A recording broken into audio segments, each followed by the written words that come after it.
Hello and welcome to the Global Church Project. I'm Graham Hill. Born in Colombia and raised in Argentina by an American mother and an Ecuadorian father, Ruth Padilla DeBorst brings a wealth of unique experiences and perspectives on theology and mission. Theologians are sometimes perceived as dry and irrelevant, but that image couldn't be more wrong where she is concerned. A leading Latin American voice, she aims to make theology more relevant to everyday life. She's worked in mission extensively and lives in intentional community. Her compelling story includes the loss of her first husband while on the mission field. Ruth Padilla DeBorst is passionate about leadership development, incarnational mission, intentional community, community development, and holistic mission. Ruth Padilla DeBorst, welcome to the Global Church Project. Thank you. At what stage in life did you decide to join with God in His mission, and what was happening for you at the time? It's hard to even put a date. Yeah. I think it was a progressive understanding of the fact that as God's daughter, I was called to be part of God's work. And that grew as I grew. From when I was a child, I grew up in a Christian family with a very strong sense of God's calling to all God's people. How would you define integral mission, and how does the church engage in integral mission today? So integral mission, I understand as having to do with all dimensions of life. It has to do with how we live as families, as churches, as communities, even the structures of society. And so it has to do with the whole. Integral comes from the word, when you have a loaf of bread, we have grain. You have a grain of wheat, and typically to make it white, as the fluffy bread people eat, you have to take things off. You have to discard things. But the integrality and integral bread, in our context, the concept is used, has to do with all of it there, the wholeness of it, present. And so how do churches engage? I think specifically engaging in all dimensions of life under Christ's Lordship. So saying we're not a Sunday called to just a Sunday faith. We're called to a Monday through Sunday faith that works itself out into all areas of life. And churches then would help their members understand their gifts and how their faith bears on their value systems, on their relationships, on their contributions to the larger society also. You've written quite a bit on Christian hospitality. What does biblical hospitality look like? Yeah, I think sometimes we think about mission as something we do out there. Yeah. We have to go to do mission work. And actually, I think more of the biblical calling is to be a people of God, and to, as we live that out then, have open homes, open churches, open borders, open, to welcome, to include. Because, I look at Ephesians 2 and the call of being a community that reflects Christ's uniting, peacemaking role in the world. The community as such, breaking down barriers that separate people, is what shows most potently God's good purposes for God's world. And it seems kind of it's really almost shocking to think that we with all our brokenness, all our prejudice, all our greed, that we as God's people are God's dwelling place in the world. And so if we are God's home in the world, then we're called to welcome others into that home.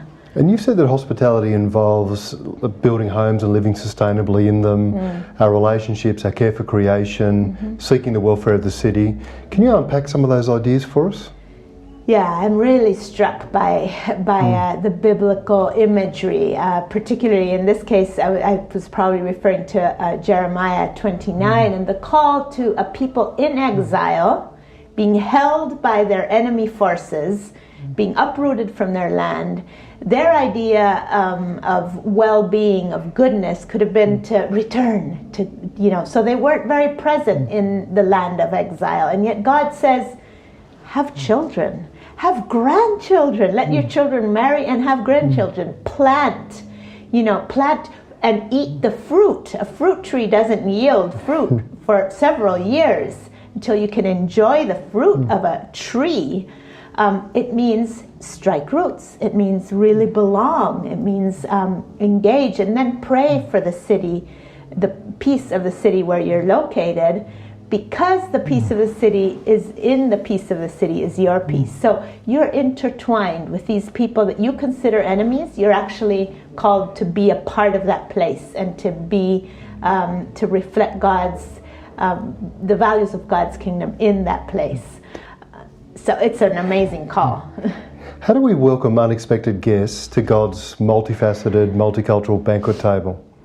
It's a challenge because in these days, with the movement of people and the migrations provoked by injustice, by wars, by hunger, by poverty, the movement of people is just such a threat to things as they are and to my comfort. If my things are okay and I got what I need, having somebody start knocking on the door of my country or my church or my house is threatening. And I think the challenge really is that we cannot expect to live sustainably as humanity with things as they are. We can't just throw out a few little crumbs to people to bring them up, to develop them without changing our own lifestyles if we have lifestyles of comfort that are built on an unjust system. So it's even more threatening. Does the gospel mean I have to change?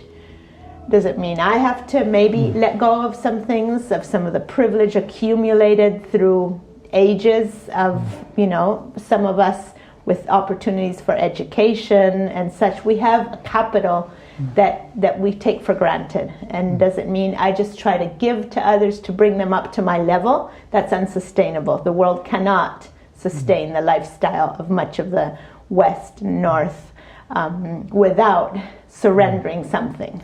I mean, this topic of welcome and hospitality is a critical one always, I suppose, but at the moment it seems especially acute. I mean, Definitely. Watching recent presidential debates and the kind of rhetoric that's going around all of this, Yes. I wonder what it would mean for us as Christians to provide a different kind of welcome than the world is used to. Yes, and the issue to me is this: where does our ultimate allegiance lie?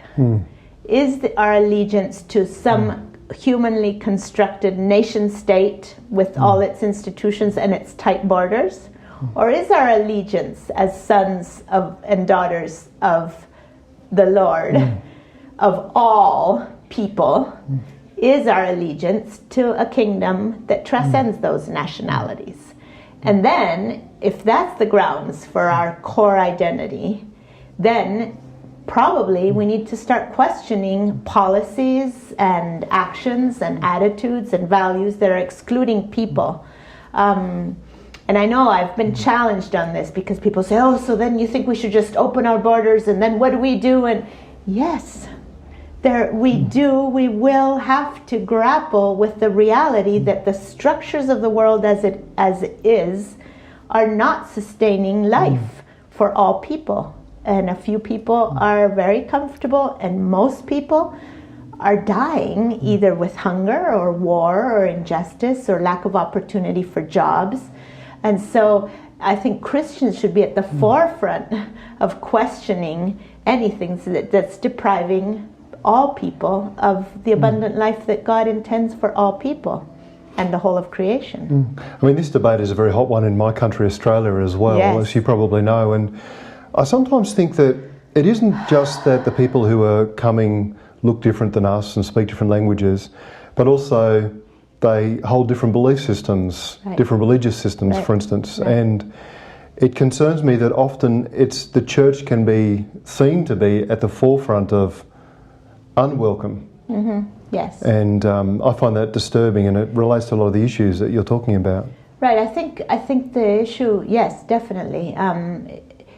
It has to do with, sometimes I wonder how much our fear is kind of cast in a fear for religious change and influence, and how much is that we use religion as a bit of a lacquer to cover up Yes. what actually is human greed and unwillingness to sacrifice or to change.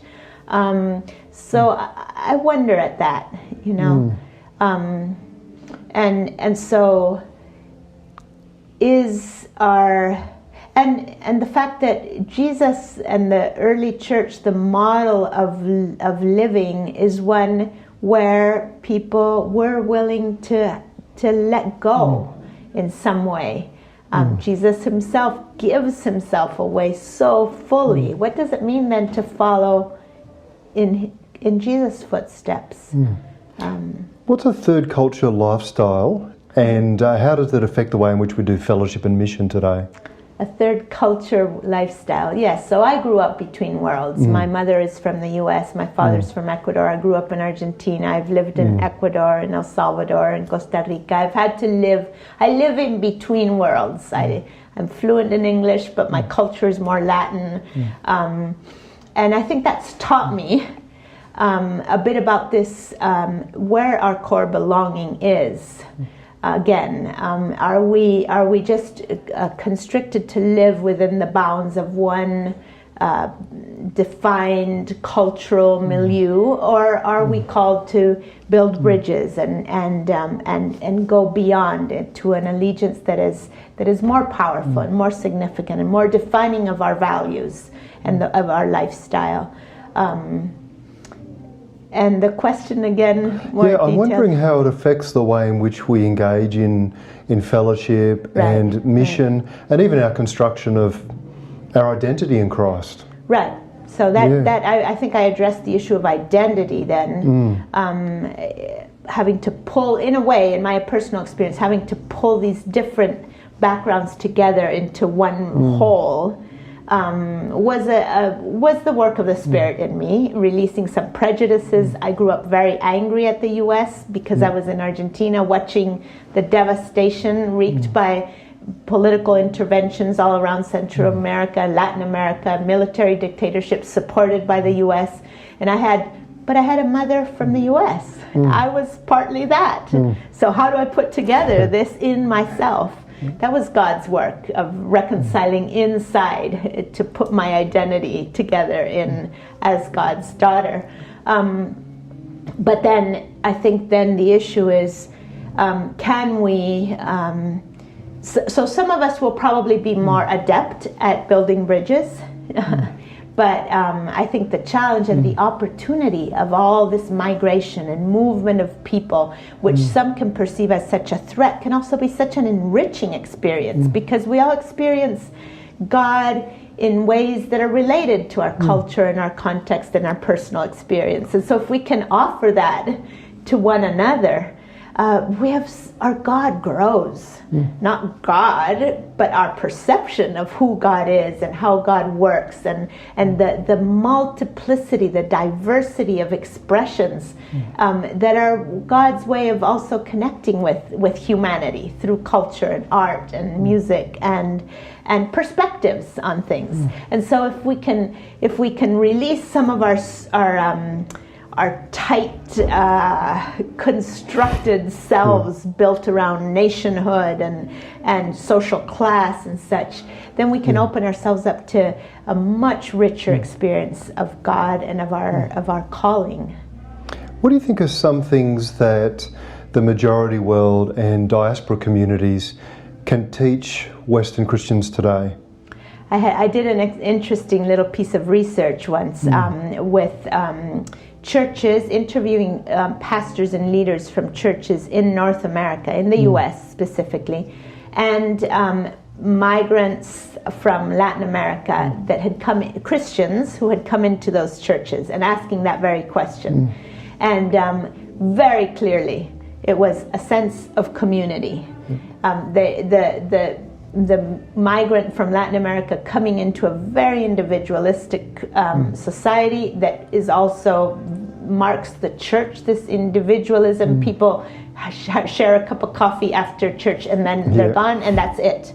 And the migrants would come in and say, well, let's come to my home after church. Let's eat together. Let's share. Let's get to have our children play together. And just the building of community was something very powerful in all the instances. Another was just, they said, they opened our eyes. The fact that they started asking questions that the people in a certain little comfortable evangelical ghetto were not asking. Yep. They opened our eyes to the rest of the world, not just their country of origin, but the world around us in our context. And they became bridges. They connected us to those people. They didn't just open our eyes and say, oh, there are other Latinos around or Pakistanis or Hmong people, but they actually became bridge builders with those migrant communities. And so it became a challenge to the church to be the church in multi-ethnic contexts where they had before that been very, very closed. I mean, the reason why I phrased it, what can they teach us, rather than what can we learn from them, is because I think there is something about the language that we've got to be aware of as well, and the way in which we position ourselves in relationship to others. Yeah, so the thing is, to me, it's hard for anybody to be taught who does not choose to learn. And so it's a posture, it's an attitude, it's an openness, it's a willingness to recognize that we don't have it all together, that we need one another in order to get the full picture of the gospel and the whole picture of what we're called to be and do in the world. Now, what's most misunderstood about the things you say? So I guess we respond to people out of the matrices we've grown up in, or we've allowed to shape us. And so when things are brought to us that don't fit our scheme, we have to fit them in somehow. And so sometimes some of us from Latin America are classed as leftists or radicals or liberationists because some of the way we approach scripture and we approach reality, and then consequently our mission, don't fit exactly the categories that have been established, probably mostly in the North Atlantic. And we tend to question some of those boxes. And so I think the challenge is to really learn to listen to one another, to in some way just have a hospitable heart, have a posture of, well, maybe before I classify and discard, I should listen. And maybe in listening, we can actually recognize that we have a whole lot more in common than not. And that maybe we can learn from one another, and that it can be a rich exchange that gives us a fuller picture of God. What are some of the things that you're working on over the next couple of years that you're really excited about? Just a couple? Well, as many as you want, as many as you feel willing to share.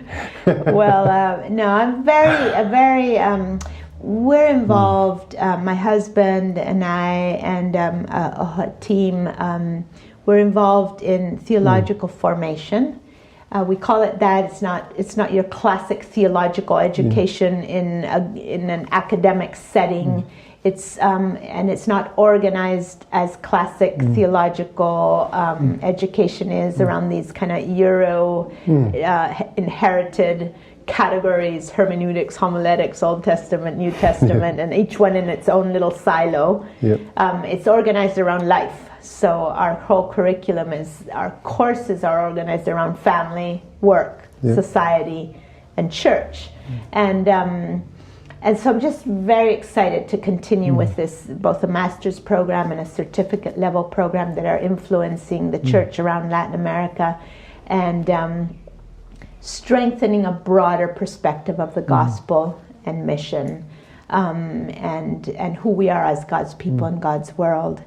So that's very exciting to me. And then also, as I continue engaged in INFIMIT, the International Fellowship for Mission as Transformation, it's seeing this very same type of thing, not an export from Latin America and plunked there, because that would be the same kind of imperial form that we have rejected, but actually offering out of Latin America. This has been helpful for us, this framework, which is more organic, more from the bottom up, more out of life and for life, has been helpful. And so we're constituting working groups around the world of people who are taking this offering and producing their own valuable curriculum. And I just see such a need for that, to nourish the church with solid biblical, theological endeavor. It's saying theology isn't just something you give to people, a little package that I give and you repeat. Theology is something we do. It's a verb. It's something we do theology as we build the bridges between reality, our current context, and what we understand of God's purposes. And we do that for the sake of living more faithfully in the world. So I'm an educator at heart. I don't even identify as a theologian. I'm more passionate about just seeing people discover the wonder of being able to continue doing theology for life, out of life and for life. Because I guess even models like theological education by extension or diversified theological education, they still have a tendency, I guess, to kind of present packages or silo topics. Exactly. So this is very interdisciplinary. We're engaging people and saying, there's no dimension of life that is not affected by Christ's Lordship. Well, what does that look like? How to grapple with the questions of, some of the things we were talking about before, migration and what does it mean to be a church today in Europe with all the just hundreds of thousands of people clamoring at their borders? What does it look like for Costa Ricans to receive Nicaraguans and Salvadorans? And what does it look like in relationships between countries that have always contested borders? What does it mean to be a Christian in the midst of that? And what should it look like? And then what action do we generate? But we don't act in society out of some ideology, somebody's program. We are called to act out of a vision of God's kingdom and God's justice. So we have to grapple with those questions, and they won't be given to us. We have to work them out together in community. And you're currently working on a PhD as well. It's kind of impolite to mention a PhD to a PhD student.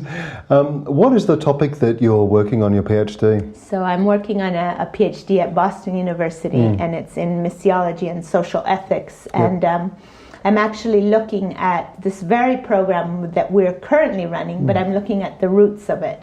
Who, how, when, where, and what exactly were some of the particular dimensions of it that have been so generative of commitment and transformative engagement in context in Latin America.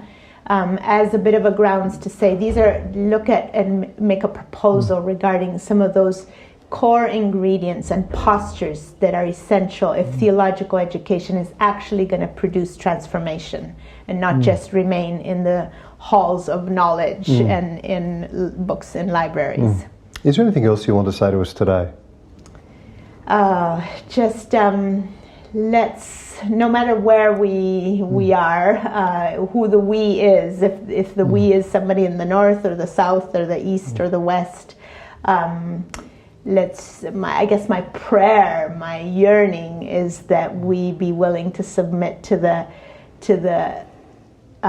work of the Spirit in weaving us into a body that does reflect the values of God's kingdom in the world.